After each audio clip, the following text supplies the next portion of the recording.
Entré al apartamento sellado del muerto. No había salida, pero él me dejó un mensaje. La confesión del archivista. Pov, detective Gabriel Valente. No creo en los fantasmas. Nunca lo he hecho.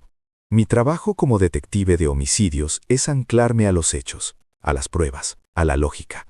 Mi mundo son las huellas dactilares, los patrones de sangre, las coartadas rotas. Los fantasmas son para los novelistas. Pero el expediente que tenía sobre mi mesa era un fantasma.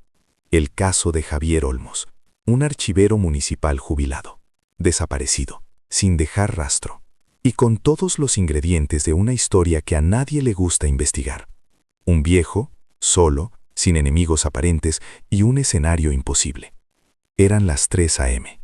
La estación olía a café rancio y a la niebla de una ciudad que nunca duerme. La sargento Lara, mi nueva compañera, me presentó el caso con una mezcla de aburrimiento y asombro. Señor, este es un caso que tiene 3 meses. Lo hemos cerrado y reabierto 2 veces, dijo Lara, su voz cansada. El señor Olmos se desvaneció de su apartamento, un piso antiguo, en el centro. La puerta principal cerrada con llave por dentro. La ventana cerrada por dentro. No hay forzado.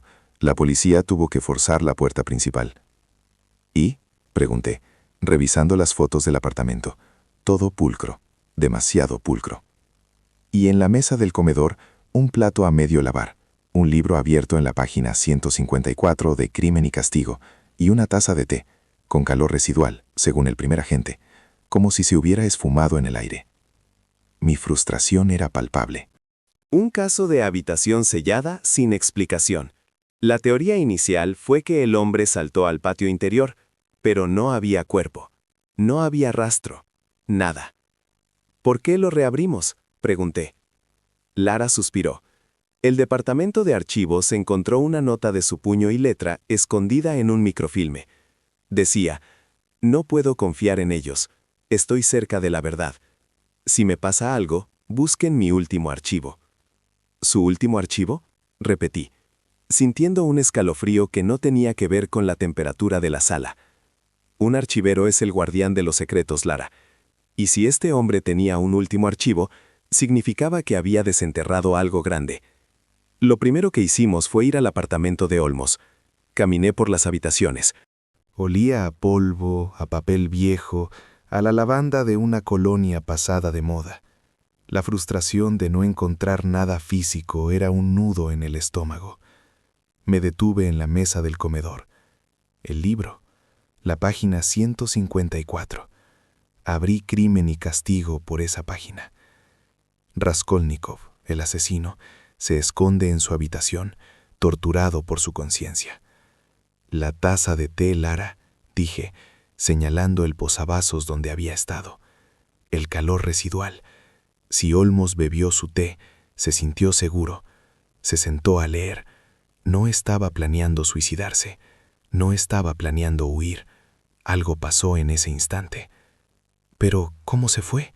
No hay otra salida, insistió Lara. Sabía que la clave no estaba en cómo se fue, sino en por qué y para qué. La investigación nos llevó al archivo municipal. Olmos había trabajado allí durante 40 años. Su oficina, un cubículo lleno de estanterías hasta el techo, estaba sellada desde su jubilación. Al entrar, la oficina era un caos controlado. Cajas volcadas, pilas de documentos desordenados. Pero en el escritorio de Olmos había una pila de fotografías antiguas. Fotos de la ciudad en los años 40 y 50. Edificios grandiosos, gente sonriendo. Lo curioso era que Olmos había marcado con bolígrafo rojo todas las caras de ciertos hombres. Siempre de 50 y tantos años, siempre trajeados. Y siempre las mismas caras aparecían en distintas fotos, a lo largo de 15 años, en distintos eventos sociales. Mi frustración se convirtió en intriga. Olmos no coleccionaba fotos, Lara. Coleccionaba historias. Esos hombres, ¿quiénes son? Lara investigó. Los hombres marcados eran la élite de la ciudad de esa época. Políticos, empresarios, jueces. Los fundadores de lo que hoy eran los pilares de la sociedad.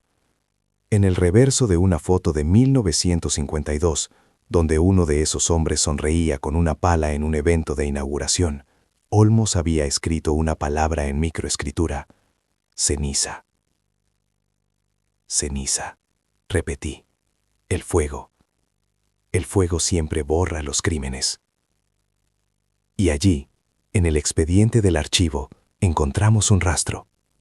Un evento de 1953. El incendio del Club El Élite.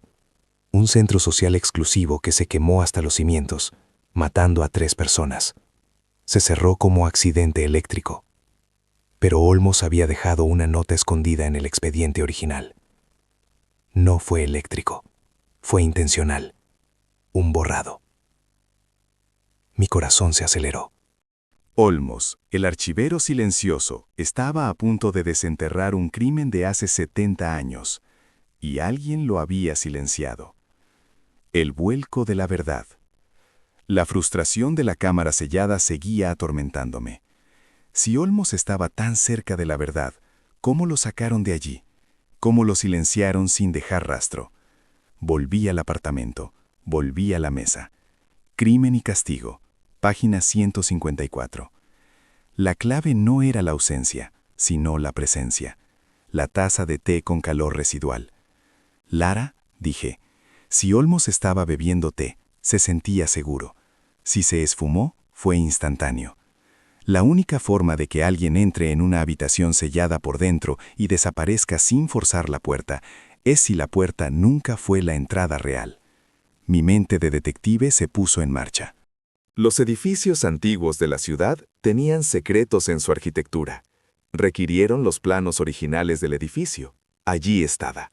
El apartamento de Olmos era el 4A, el 4B era la unidad vecina, y en ese edificio de los años 20 había un vestigio de la arquitectura de la época, una pequeña puerta de servicio oculta entre los armarios, diseñada para que las sirvientas pudieran moverse entre los apartamentos del mismo piso sin cruzar la sala principal.